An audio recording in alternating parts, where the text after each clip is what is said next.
right, let's make the chess feisty.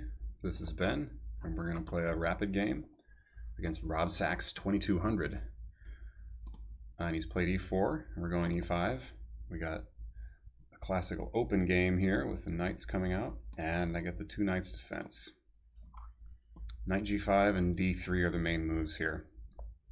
Okay, knight g5. Oof, it's been a long time since I played the Traxler.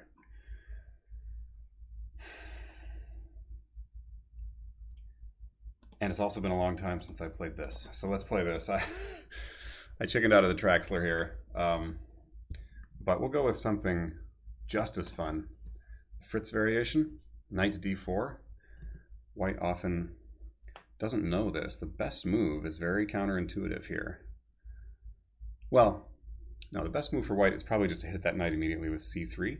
And a lot of players find that. The move after that is counterintuitive for white. We'll see what I'm talking about if it happens.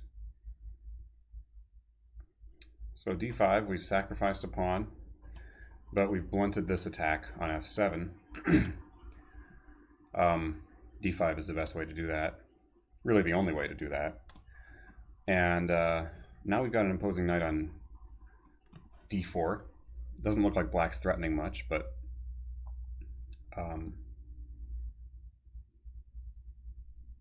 yeah, this is a tricky line, full of traps for white.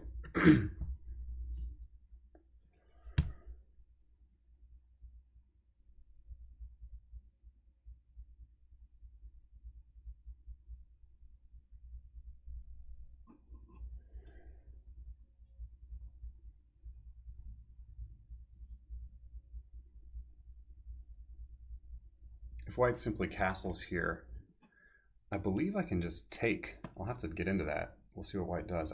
If white castles, I think I can just take. Okay, he's found c3. My knight doesn't have many good places to go. So instead, the best move for black here is to hit that bishop.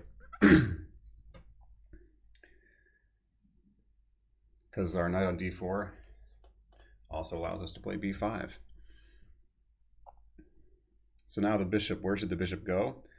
Actually, the best move is bishop f1, back home. It guards g2, which can become important, and also, most importantly, means the knight can't exchange itself for the bishop. Because bishop e2, I just grab the bishop. Bishop e3, I grab the bishop. And here, I get bishop f5 in with some tempo. All right, he's taking our knight. We got to take the bishop. A lot of times the queens will come off in this line, and black remains down a pawn but has big initiative. So yeah, here I go queen d7.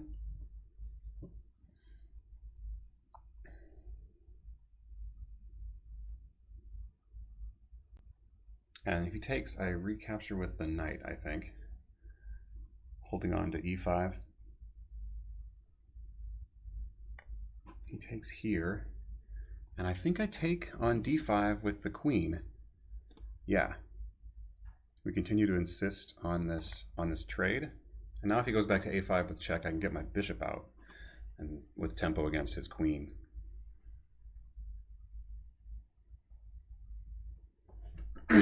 So yeah, play the two knights defense, but you got to be willing to, in the Fritz variation anyway, you got to be willing to trade some queens. It's a feisty defense, despite these queen trades. Now my knight can become very dangerous for white, as well as my bishops. So I think that's a mistake. Or it's maybe not a mistake, but it gives black a lot of initiative. So white's 2 pawns up here. Look at this. Queens are off the board. He's 2 pawns up. All I've got is the bishop pair and a feisty knight here that's going to cause some trouble for black. I think the move is knight b4. Let's take our time on this one, though. I've got bishop moves galore as well. Bishop a6 makes some sense.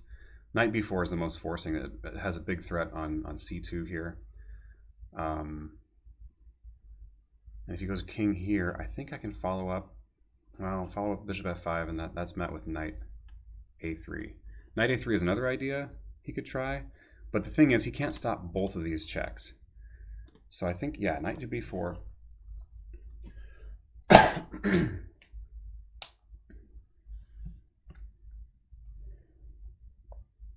Okay, he's stopping the one on c2. Question is, do I want to get the knight check in here? I think I do. And once he goes king f1 or king e2, I've got bishop a6. If I go bishop a6 now, he can maybe get d4 in, building a big center and allowing his king to come to d2. So I want to keep it forcing and go for this check. He obviously can't come to d1 because then I've got a fork here. So yeah, this knight makes a lot of threats in this line, and white has to tread really carefully. I can pick up this extra pawn, as you can see, almost immediately. But probably the best move here is to grab, not to grab the pawn, but to get this bishop out on the diagonal.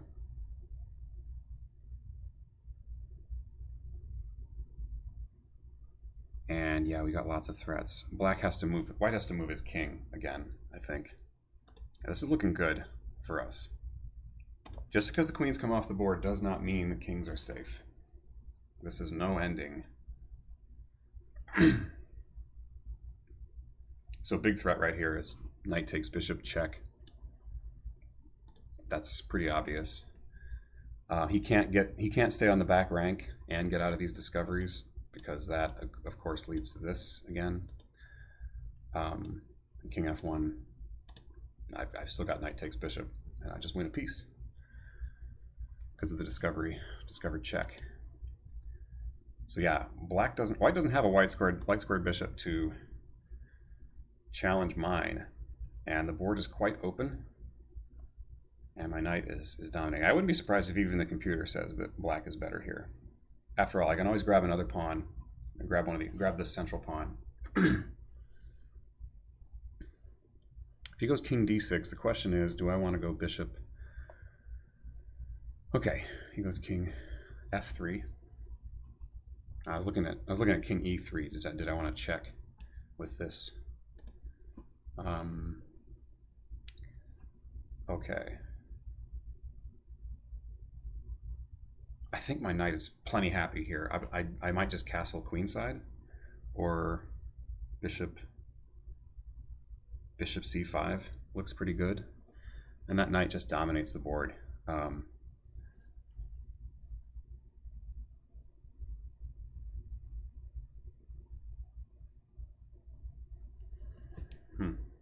What's the best move? Yeah, bishop c5 actually makes a threat on f2. Gets another piece out.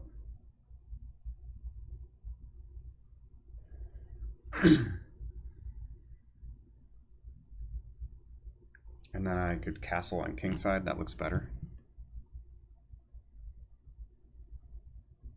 If he tries b3 to develop, there's bishop here, then rook b8, and then after knight takes check, yeah, knight takes check, he's got king d4, e4 there. Looks kind of wild.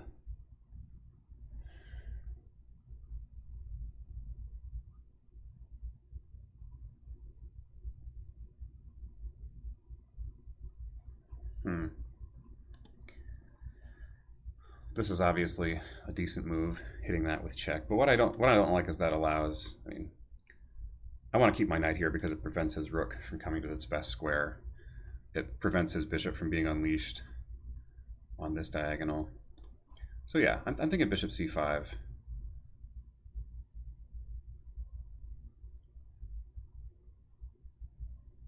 And his king can't come to e4 to defend this pawn, because then I still got this fork on f2. So bishop c5.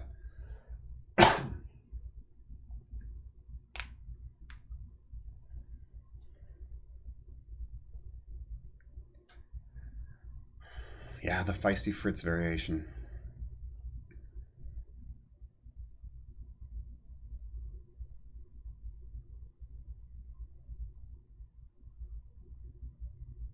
And we might end up going to an ending a pawn down, but remember, we're going to have these active pieces.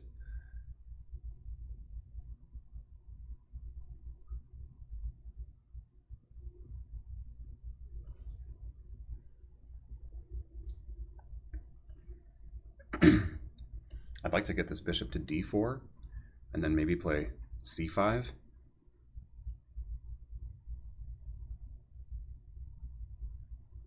Or bishop d4 and then bishop capturing on e5 looks better than the knight, because the knight just loves standing proud on that d3 square.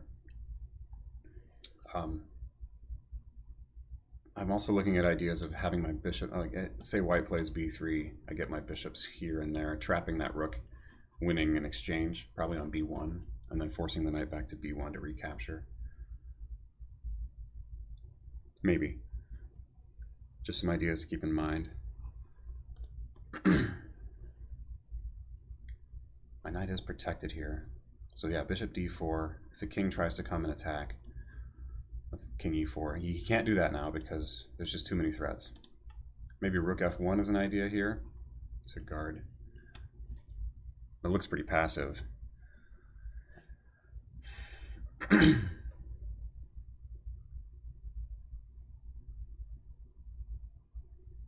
Oh, rook f1 looks terrible, in fact, because I can unleash an attack on that rook and just win the exchange at the very least.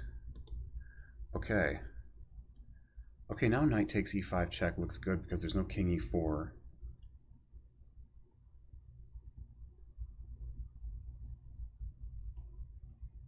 But maybe my bishop comes to d4. That might even be better here. Just get the bishop out of the way of the knight's attack. And pins this pawn, which is pretty nice, because how is he ever going to get his queenside going if that pawn is pinned? I guess he goes rook b1, but then I have this idea of knight takes e5 with check, and then just follow up with bishop d3. So here's the line I'm looking at: rook b1, knight takes. Sorry, let me start over. I played bishop d4, rook b1 to undo this pin. Now knight check. Say the king comes here, and bishop comes there, and I'm winning the exchange. So yeah, this makes sense. Our pieces are just caught in white's throat right there on d3 and d4.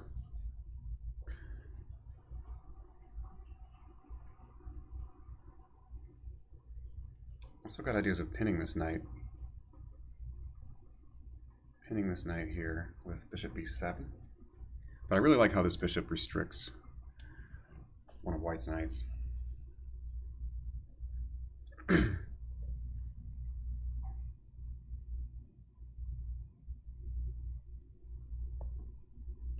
Okay, that's a try. That's a good try.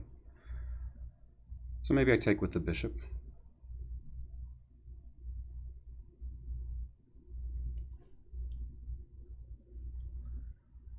Could also take this with the bishop.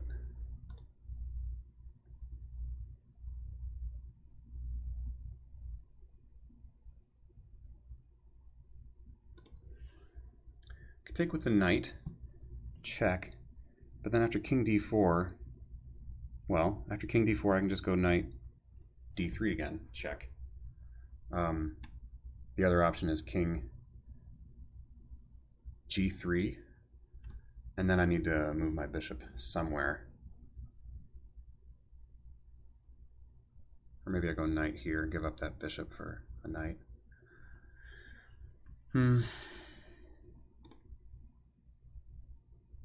I'm just going to play this. We'll just keep it simple. We can get our pawn back, unless he plays rook b1 here. But I've got, again, these ideas. Well, actually, now maybe f5 is a good idea, followed by bishop b7. Force that king somewhere.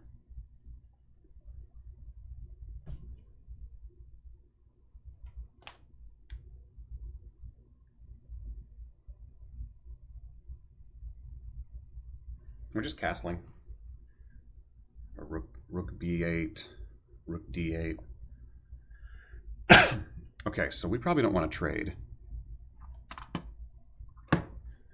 Or if we do, maybe we can long castle here. And or go rook d8. and recapture with a rook. Bring a new piece in with check.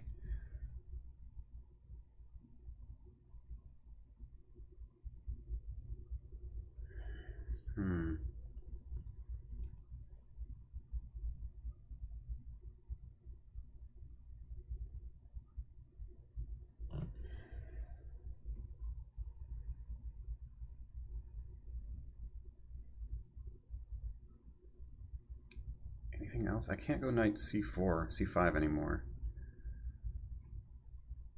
The knight to b4 looks awkward. All right, I'm not too worried about my king's safety. I think I'll castle long. That connects my rooks. And yeah, this looks good. I think I got more than enough compensation here for a pawn. I could have grabbed the b pawn, but that just helps white develop.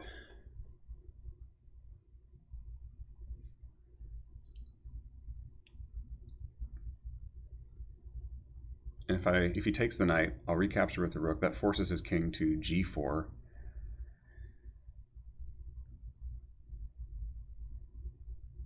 Yeah, maybe just rook d8 was better, because then I'd have this resource of bishop. Okay. Let's kick this knight away. And then we're also, we're just covering more squares near the king. And now if he takes, I can recapture with the bishop and threaten that rook. So let's keep the initiative. The knight can come to g5.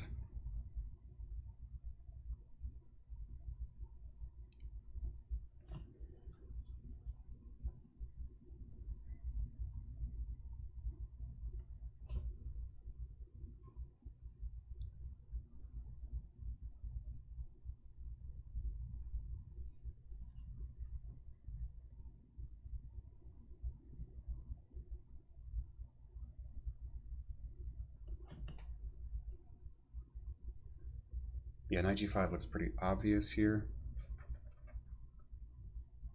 Maybe h6 was a better move first to prevent that. Maybe I can even let him have an exchange here.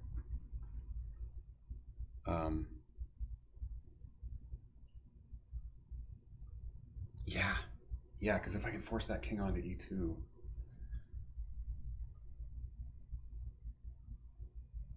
So with knight g5, I'm thinking about h6.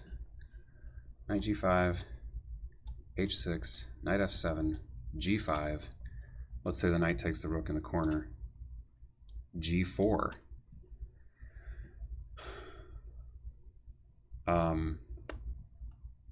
If king e2 immediately, then I win a piece with check.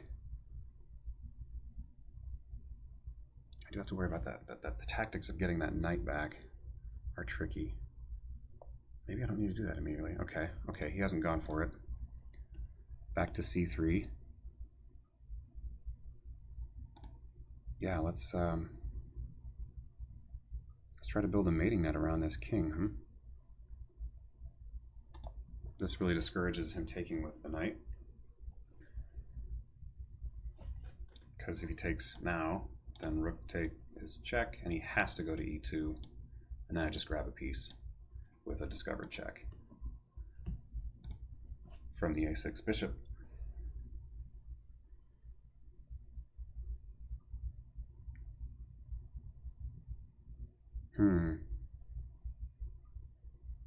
Ooh, knight to f4 looks really, really strong here. Knight to f4, and then I'm planning on playing rook d3 mate. I've also got bishop b7, and he's got one move back to e2, then knight d4, check, king f1, and then bishop takes, wins the rook. If king d1, no, it doesn't. He's got this knight here on e1. Okay.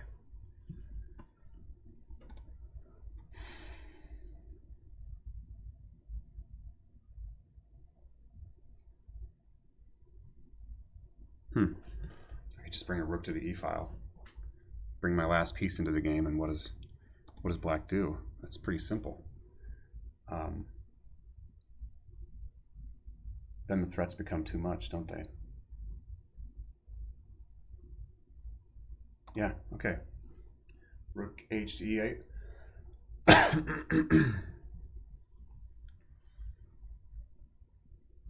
And it just feels too good to play with all your pieces while your opponent is playing with 2 or 3, and one of those is his king. So the threat here is something just like bishop takes knight on c3, followed by knight check. There seem to be a lot of threats. Bishop takes knight on f3, and then after recapture, just take the knight on f3 with check. He has to take it and give up the exchange. Okay.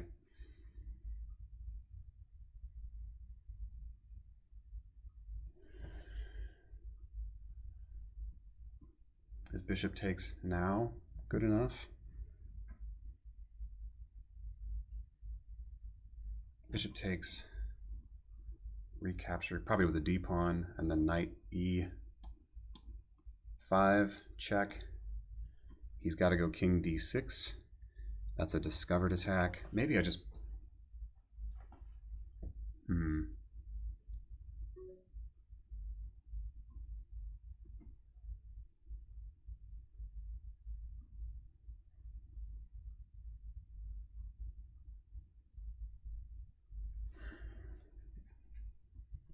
I can just take the bishop now, probably. Ooh. Oh no, that's not a mate unless my bishop is still on that diagonal. I mean, bishop d4 looks good enough. What can...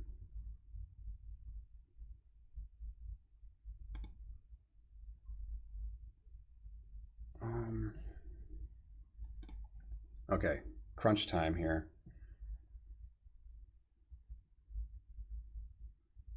d6, I mean. Let's just play bishop d6. That looks like a good enough move right now. I don't want to get desperately low on time. White has lots to figure out here. His king has no moves, and if he plays like g3, I skewer him with bishop b7. Actually, bishop b7 is a mate threat right now. Almost. It's almost a mate threat. It's going to win a piece.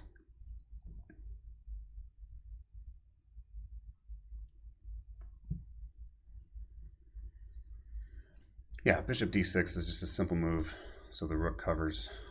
It makes sense. The logical follow-up to rook to e8. Okay, he wants to block on c6. But this should be mate now, right? If it's not mate, it makes him step into a discovery.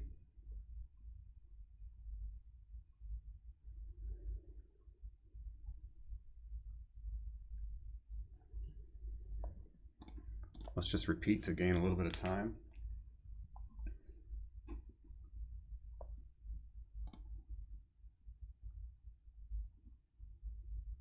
Let's try this. A little bit of a trick. If he goes for the f5 pawn.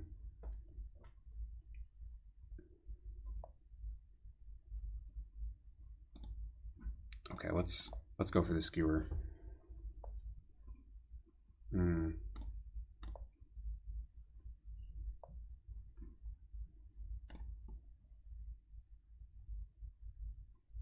I can take this and I can win the knight now, because his other knight is pinned. And I'm hitting the rook. His king is still under some pressure. Okay. As long as I don't screw this up, I think I really like my bishop here.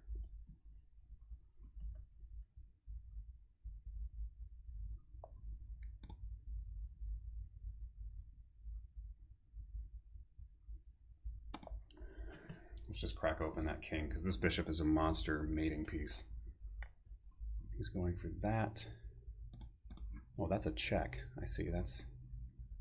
Well, I'll allow him that.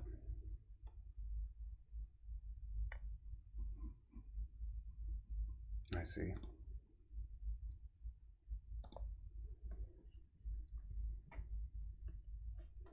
I'm gonna hang on to my 2 bishops. They're fun.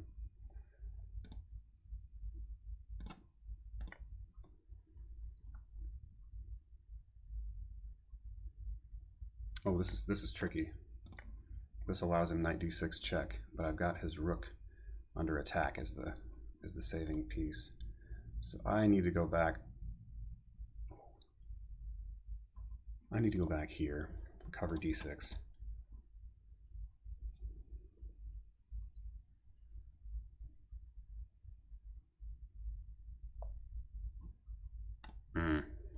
I should have checked first. Let's try that again.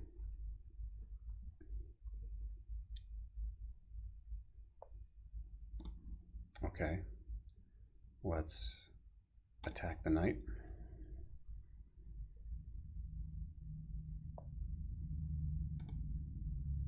I'd prefer to hang on to my bishop, thank you. He's got to hide the rook. Oh, well, you can go there, okay.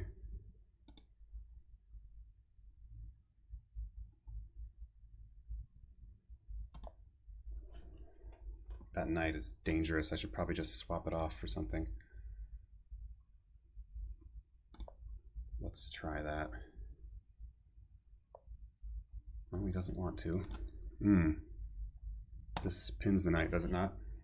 And I'm forcing exchanges, which should lead to a 1 ending. Oh, that just loses. Okay. And we might have to play it out. No. All right. Good game, Rob Sachs, 2200. Really good illustration of the power of piece compensation, even when queens come off the board. Compensation for pawns, 2 pawns down in this case. And that it wasn't so much about the 2 bishops, although they were an important part, but it was mostly about this active knight, this monster on d3. That guy's worth a rook right there. And he's obviously more valuable right now than either of White's rooks. So yeah, let's look at the analysis. There's a lot of tactics to look at here, so I'll need to look at what oversights were made by both of us. So yes, my favorite, the Fritz variation. I've also played, I mean, the main move here, obviously, the main move here is knight to a5, hitting the bishop, and then White checks, and Black has to sacrifice another pawn, and you can recapture with the knight, but usually the pawn, and you get this position where Black has some compensation for the pawn in that he's got the bishops and an open. Well, he's got more active pieces in the open board. It's quite fun, but people generally know that because that's the main line. So I like to play the Fritz. And again, the main move here, counterintuitive as it is, bishop f1. And now I have to move my knight, and once I do, he can grab on b5 with check. And I'll actually displace my king. It goes to b8, I think, in the main line. Anyway, maybe I'll do a video on the Fritz, some opening videos sometime. You can find other videos out there if you want to look at the Fritz variation. I learned about it from YouTube myself. So here he gives up the bishop pair and tries to trade queens, and I actually encourage this. So White is a pawn up here, and after this looks like he's 2 pawns up, but there's just too much initiative. This White knight has too many threats. His White's queen side is just completely buried, and he can't respond to both of those threats. He responds to 1, and then this gives me a monster knight. King e2 I think is the wrong move here. So let's see what the computer thinks of all this. Forgot to turn that on. Probably has a preference for White here. No, preference for Black. Wow. I've never checked this line with the computer. I've just seen it and thought, wow, I'd rather be Black. But look at this. Black is 2 pawns down, but according to the computer evaluation, he's 2 pawns up. That says a lot. So yeah, knight b4. King d1 is the preferred idea. Oh, he's even worse after this. Yeah, knight d3. Now king f1 is the computer recommended line with bishop a6, and then the king can come to g1 after the bishop comes to a6. So the king is pretty safe in that line at least. Black will get this pawn back. He's got his 2 bishops, and he's going to have a dominating control of the board for his pawn that he spent. But king e2 is worse and leads into all sorts of tactics. The king comes to f3. What did I play here? Bishop c5. Yeah, that's just any sensible move is good here. The computer likes taking the pawn on e5 immediately. And I suppose you can play bishop d6 to protect the knight after the king tries to maybe come to attack it. I love that knight on d3 so much. Just keeping the rook off of there and hitting f2 and hitting everything, it seems. So I kept the bishop, I kept the knight there, put the bishop there. I've got a 5-point lead here. Bishop takes e5. Computer likes knight c5. That makes sense. That hits this bishop. Something has to be done about that. I can't go bishop b7 check. Oh wait, knight c5, knight takes c5. That's just a piece sack because, of course, the omnipotent knight on d3 can just capture that knight. Okay, yeah, castling. Computer likes that move. f5. Okay, I'm finding some good moves here. Yeah, g6, g5 wasn't really necessary. I mean, the threat was the g4 check, and I made him respond to that. Yeah, it's just overwhelming for black here. Bishop f4. That makes sense too.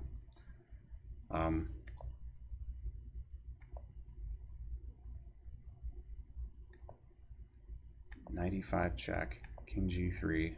Oh, f4. There's just a fork that wins the knight. That's a simpler way to play. I was low on time here and didn't see that. What's that end up looking like? f4, king h2, take. That says f4, but the more logical idea is just to take, to try to free that bishop. Oh, but then there's knight f3. Mate. It's a double check. So the king has to continue to run. He's got to either get to g8 or play f4 to make sure that's not a double check. G takes f4. Wow. And you don't want to take because this allows black to open the diagonal again, and you can't play bishop takes because, again, that's a mate. That's just fun. Let's look at that. That's such a fun mate. Very elegant. So instead, you play d takes e3, but then maybe you get your rook out instead, or you go g3, and the king has some measure of safety. e2, and the bishop watches over this. The rook is behind it. It's just overwhelming here. But I found a different way to win a piece. Going back here, h4. Yeah, he got that in, but now I have this check. Actually, he can run to g3 here, right? It's probably better to take these off since he's got this rook opened up. And now what's wrong with g2? King g2. Oh, yeah, rook takes here, and I'm going to win the exchange back. I'm going to win a piece out of the deal. So I sacrifice the exchange temporarily, and now the problem is this knight is now pinned, unlike in the game where the other knight was pinned. And now I just grab the knight and grab the rook, presumably. So I've won a knight. And it's still the best piece on the board, my knight. So yeah, knight takes f2. Yeah, we don't need to look any further. Lots of wins here. King e2 pinned the other knight. I just needed to get my own knight out of danger first. Oh, bishop takes d5 immediately is even better. Because if he takes this knight, I just go up a whole rook instead. But I saw this capturing with check, and after rook takes, I'm up a piece.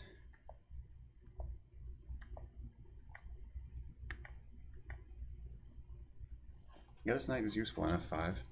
Ooh, rook here would be good.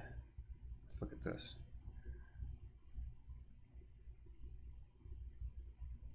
G takes h3.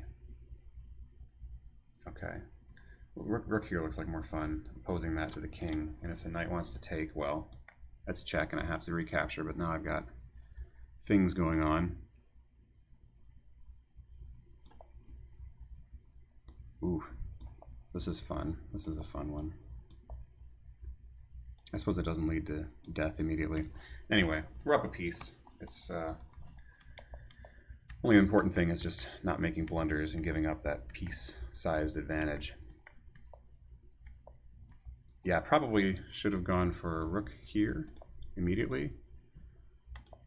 Then I can go rook e2, king f1,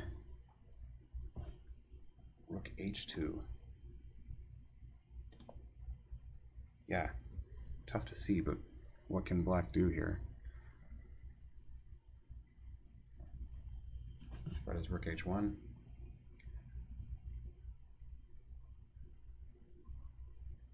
I'm not sure, it's unclear. These bishops are a little too tightly clustered.